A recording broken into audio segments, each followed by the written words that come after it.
नमस्कार दोस्तों, जितेंद्र की पाठशाला में आपका स्वागत है। जैसे कि आप सभी लोगों को पता है कि हम एमपीपीएससी प्रारंभिक परीक्षा 28 अप्रैल को निर्धारित है, उसकी यूनिट 10 डिस्कस कर रहे हैं। मैंने आपको 3 जनजाति के बारे में बता दिया गया है और क्रम से बताया गया है। वह तीनों जनजाति क्रम से है, पहले भील आएगी, गोंड आएगी, फिर कोल आएगी। तीनों को बता दिया है। आज नेक्स्ट जनजाति डिस्कस करूंगा मैं, कोरकू जनजाति। कोरकू जनजाति के बारे में किस प्रकार के प्रश्न बन सकते हैं और किस प्रकार से आने की संभावना है। तो चलिए दोस्तों शुरुआत करते हैं। क्या है कोरकू जनजाति के बारे में? कोरकू का शाब्दिक अर्थ होता है मनुष्यों का समूह। क्या होता है?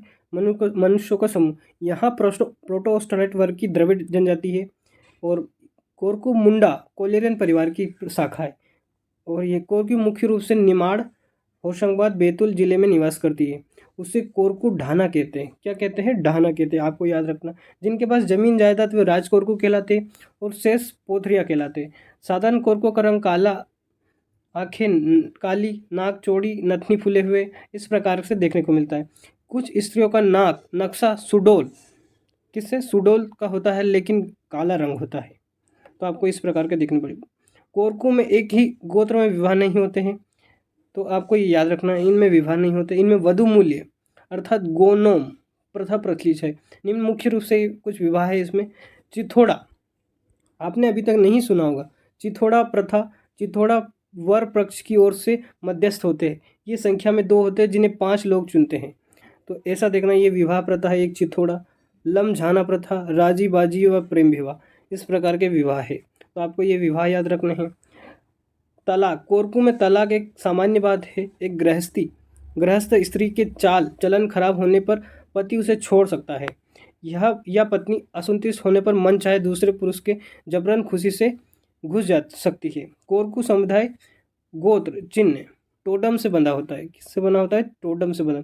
संगोत्री विवाह वर्जित है। मृतक को दफनाने की प्रथा है। मृतक स्तंभ मांडा लगाते हैं। ये प्रकार है इसका।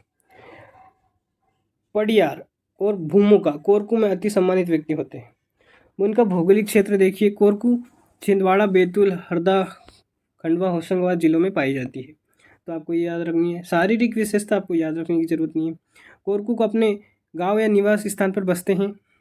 गांव के चारों ओर बांस की बाड़ लगाते हैं। इनके घर आमने सामने पंक्तिबद्ध होते हैं, एक दूसरे के काफ़ी निकट होते हैं। तो आपको ये याद रखना है। रहन सहन में आपको वही साधारण धोती कुर्ता पहनते हैं, रंग बिरंगी धोती पहनते हैं, ज़्यादा कुछ देखते नहीं, मोटे अनाज का उपयोग करते हैं। सामाजिक व्यवस्था यह पितृसत्तात्मक है, टोटम पर आधारित समाज है। इनके 2 वर्ग हैं, राजकोरकू और पठारिया। और राजकोरकू सामाजिक दृष्टि से है। अर्थव्यवस्था में देखिए इनका क्या योगदान है। कोरकुओं को आजीविका का मुख्य साधन कृषि व अखेटन है। क्या करते हैं? अखेट और कृषि करते हैं। आपको विशेष कर ये याद रखना है। धार्मिक में क्या याद रखना है? देखो इसकी उपजातियाँ याद रखना आपको। नहाला, मोवा सिरुमा, बावारी, बोडो या, ये आपको याद रखना है। कौन सा पर्व मनाते हैं? गुड़ी पड़वा मनाते हैं ये। देव दशहरा, माघ दशहरा। देखो मेवासी या महुआ, मेवासी और महुआ अपराधी वर्ग का घातक होता है। बावरिया बैतूल जिले के कोरकू आदिवासी बावरिया कहलाते हैं। रूमा अमरावती जिले के आदिवासी रूमा कहलाते हैं। बंदोरिया पंचमढ़ी क्षेत्र में रहने वाले कोरकू को बंदोरिया कहते हैं। तो दोस्तों ये कोरकू जाति के बारे में इतना ही था। अब नेक्स्ट जनजाति के बारे में हम देखेंगे कल, जो भी होगी। तो अगर दोस्तों आपने चैनल को सब्सक्राइब नहीं किया है तो सब्सक्राइब कर लीजिए, अपने दोस्तों के साथ शेयर ज़रूर करिए। थैंक यू दोस्तों।